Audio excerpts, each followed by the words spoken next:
अस्सलामुअलैकुम जी, welcome back to MMH classes. आज हम पढ़ेंगे IGCSE Pakistan studies 0448 paper number 2 geography का, और उसका चैप्टर है मिनरल्स। ये आज हम पढ़ेंगे और इसका जो सिलेबस है वो हम कवर करेंगे इस वीडियो में। तो लेट्स स्टार्ट।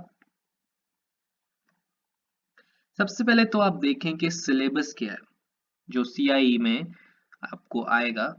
वो सिलेबस क्या है? ये सिलेबस आपको कैम्ब्रिज की वेबसाइट पे भी मिल जाएगा। ठीक है, आप गूगल करें कि पाकिस्तान स्टडीज 0448 सिलेबस, वहां भी आपको ये मिल जाएगा।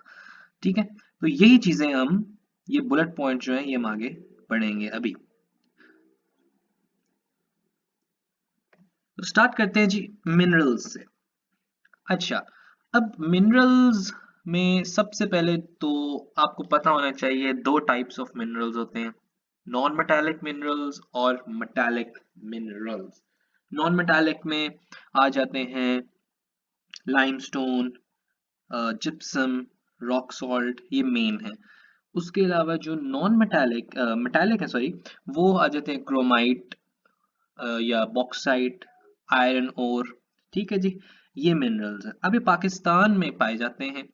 ठीक है, तो हम अब पढ़ेंगे सबसे पहले इस स्लाइड में जो मेन लोकेशंस हैं या एरियाज हैं जहाँ लाइमस्टोन, जिप्सम और रॉक सॉल्ट फाउंड होते हैं। ठीक हो गया जी, और उन तीनों के यूजेस भी बताएं। ठीक है, ये हम पढ़ेंगे। बेसिकली ये तीनों नॉन मेटालिक हैं, जैसे मैंने आपको पहले बताया। लाइमस्टोन, जो एरियाज हैं लाइमस्टोन के मेन, वो दाऊद खेल हैं, पोटुवार प्लेटू हैं।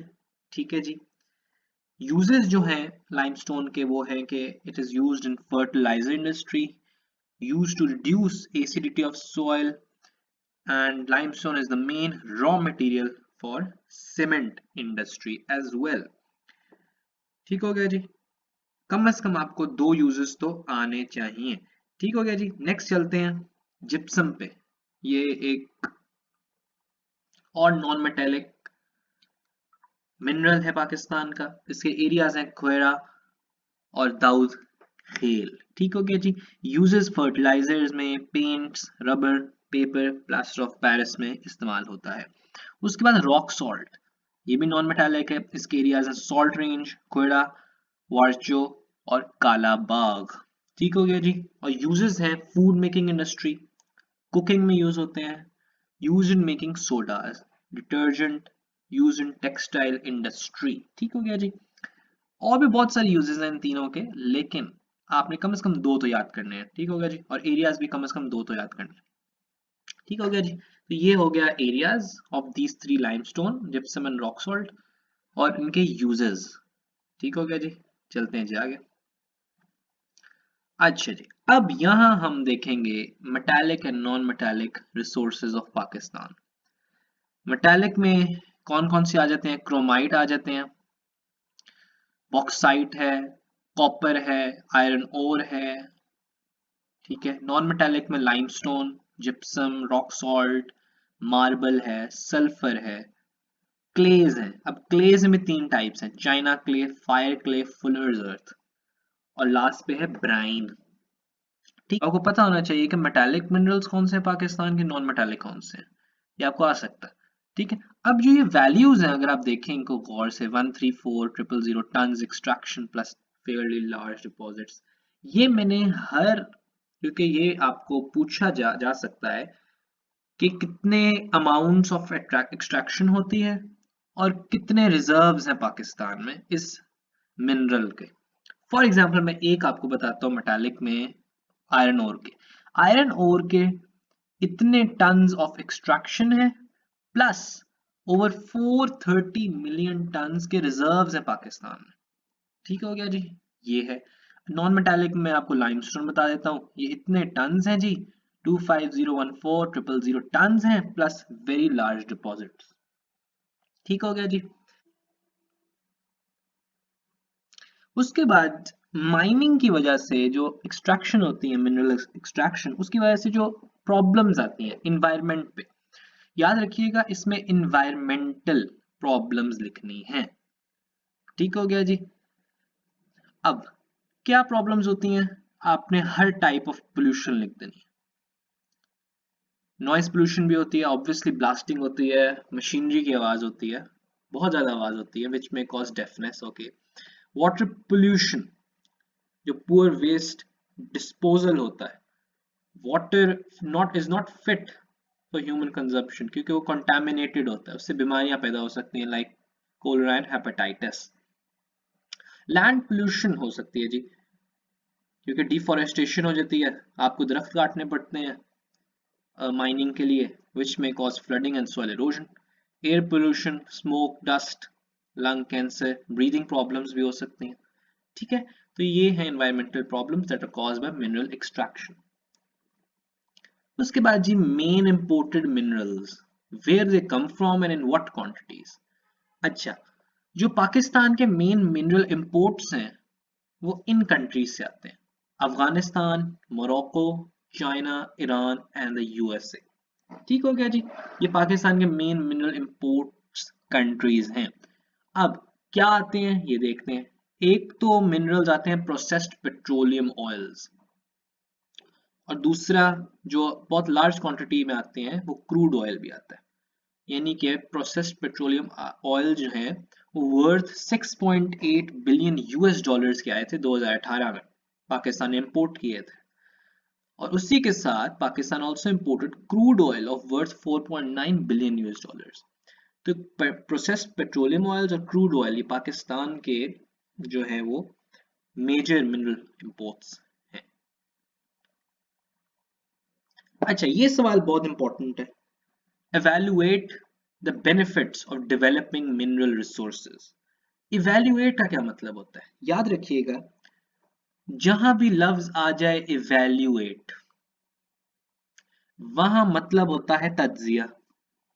अब वो फॉर भी होता है और अगेंस्ट भी होता है, और एंड पे आपने अपनी जजमेंट या एनालिसिस देनी होती है। ठीक हो गया जी, evaluate का ये मतलब होता है। तो हमने evaluate करना है benefits of developing mineral resources, या इसका एक और भी सवाल आ सकता है, to what extent। evaluate और to what extent एक ही मायने रखते हैं, यानी कि आपने पहले for लिखना है फिर against लिखना है, एंड में जजमेंट देनी है। ठीक है, इसका एक सवाल ऐसे भी आ सकता है, to what can the mining industry in Pakistan be developed। ठीक है, तो उसके अंदर आपने for लिखना है, against लिखना है, यही चीज लिखनी है। ठीक है, या ऐसे भी आ सकता है, evaluate the benefits of developing mineral resources। ठीक हो गया जी, अब जरा for पढ़ते हैं। for कि मिनरल रिसोर्सेज डेवलप करने से जीडीपी जीएनपी कंट्रीब्यूशन होगी उसकी तरफ, नेशनल इनकम बढ़ेगी। रॉ मटेरियल्स हैं ये डिफरेंट इंडस्ट्रीज के लिए, एग्जांपल आप दे दें, limestone is used for cement industry for example. अच्छा, याद रखना कि मैंने ये पॉइंट्स लिखे हैं और उनके आगे उनको आगे थोड़ा सा डिफाइन किया और डिटेल में लिखा है। ठीक है जी, उसके बाद थर्ड है some are exported like marble and rock salt, यानी कि हम मिनरल रिसोर्सेज डेवलप करके इनको एक्सपोर्ट भी कर सकते हैं। और उसके बाद फॉरेन एक्सचेंज अर्न करेंगे जो हमारा बैलेंस ऑफ पेमेंट इंप्रूव करेगी। उसके अलावा लोकली प्रोड्यूस्ड इंपोर्ट्स हमारे रिस्ट्रिक्ट होंगे, फॉरेन एक्सचेंज बचेगा। Source of employment for miners, ये भी हो सकता है। फॉरेन इन्वेस्टमेंट अट्रैक्ट हो सकती है ताकि वो एक्सप्लोर करें, एक्सप्लॉइट करें आके हमारे मिनरल रिसोर्सेज। और टेक्नोलॉजी, मॉडर्न मशीन यूज हो सकती है माइनिंग और ड्रिलिंग के लिए। ये तो हो गया फॉर के पॉइंट्स। अगेंस्ट कि क्यों नहीं करने चाहिए पाकिस्तान को डेवलप मिनरल रिसोर्सेज, क्योंकि स्किल्ड लेबर का लैक है, लिटरेसी रेट पाकिस्तान में लो है जिसकी वजह से नहीं करना चाहिए। उसके बाद पाकिस्तान मोस्टली अपनी जो टेक्नोलॉजी है, मशीनरी है, वो इंपोर्ट करनी पड़ती है और वो बहुत एक्सपेंसिव होती है। तो इसका मतलब है कि फॉरेन एक्सचेंज बहुत ज़्यादा स्पेंड होगा और वो नेगेटिव इफेक्ट्स होंगे उसके पाकिस्तान की इकोनॉमी पे। उसके बाद माइनिंग कॉजेज इन्वायरमेंटल प्रॉब्लम्स, बिल्कुल सही। उसके बाद इन्वेस्टमेंट प्रॉब्लम इन पाकिस्तान, कभी सिक्योरिटी का मसला हो जाता है या करप्शन मिसमैनेजमेंट का मसला भी होता है। उसके बाद minerals are non renewable as they will run out in future, यानी कि आप ये भी कह सकते हो कि मिनरल्स तो एक दिन खत्म हो जाने हैं, तो फायदा क्या उसमें इन्वेस्ट करने का, उसको डेवलप करने का, ये भी हो सकता है। उसके बाद लास्ट है inaccessible mineral deposits due to high mountains and steep slopes which makes it difficult to extract minerals, यानी कि mineral extraction difficult है। ठीक हो गया जी। अब ये हो गया फॉर, ये हो गया अगेंस्ट। जब ये आपने लिख लिए तो फिर आपने जजमेंट आखिर में एनालिसिस अपना पेश करना है। ठीक है जी, वो आप आपकी मर्जी, आप फॉर में दें या अगेंस्ट में दें। ठीक हो गया जी। अच्छा जी, लास्ट माई स्लाइड है ये, वो है understand the sustainability of extraction. अच्छा, to have sustainable development in the mining sector following measures must be taken. आपको ये सवाल ऐसे भी आ सकता है कि what can be the solutions to the problems caused by mining. ठीक है, ये ऐसा भी सवाल आ सकता है। सस्टेनेबल हम तभी बना सकते हैं जब हम प्रॉब्लम्स के सॉल्यूशंस निकालें, तभी सस्टेनेबल हो सकता है, लॉन्ग टर्म चल सकता है। तो कैसे चल सकता है? Government should consider the concept of sustainable development when making policies, यानी कि अपनी पॉलिसीज बनाते वक्त लॉन्ग टर्म सस्टेनेबल डेवलपमेंट का सोचें। उसके अलावा the application of science and technology to enhance the industries competitiveness and environmental protection. The discharge of toxic substances and the release of heat is harmful to the environment. It should be strictly checked in order to ensure that serious or irreversible damage is not inflicted upon ecosystems. बिल्कुल सही। उसके बाद आप foreign और local investors को incentivise कर सकते हैं, इंसेंटिव्स प्रोवाइड कर सकते हैं। फॉर एग्जांपल उनको टैक्स एग्जेम्पशन दें on the import of machinery. इससे क्या होगा? फॉरेन आपकी इन्वेस्टमेंट बढ़ेगी। ठीक हो गया जी। उसके बाद improvement in education sector for producing skilled labour, यानी कि एक प्रॉब्लम ये भी है कि स्किल्ड लेबर नहीं है फॉर माइनिंग, क्योंकि ये एक ऐसी फील्ड है माइनिंग की जिसके अंदर इंजीनियरिंग स्किल्स चाहिए होती हैं। तो अगर हम इंजीनियरिंग कॉलेजेस यूनिवर्सिटीज बना दें जहाँ हम स्किल्स प्रोवाइड करें, एजुकेशन प्रोवाइड करें, तो जो प्रोडक्शन है, ठीक है, वो हमारी इंक्रीज हो सकती है, एफिशिएंसी बढ़ सकती है। उसके बाद लास्ट है attract multinational to explore minerals by offering them share in the production. ठीक हो गया जी। So these are the solutions to the problems of mineral extraction, जिसको हम सस्टेनेबल डेवलपमेंट भी कहते हैं, या sustainability of extraction of minerals भी कह सकते हैं। ठीक हो गया जी। तो यहाँ हमारा चैप्टर खत्म हो गया। आई होप कि आपने वीडियो एंजॉय की होगी। सब्सक्राइब जरूर कीजिए और लाइक भी कीजिए। Thank you. Allah Hafiz.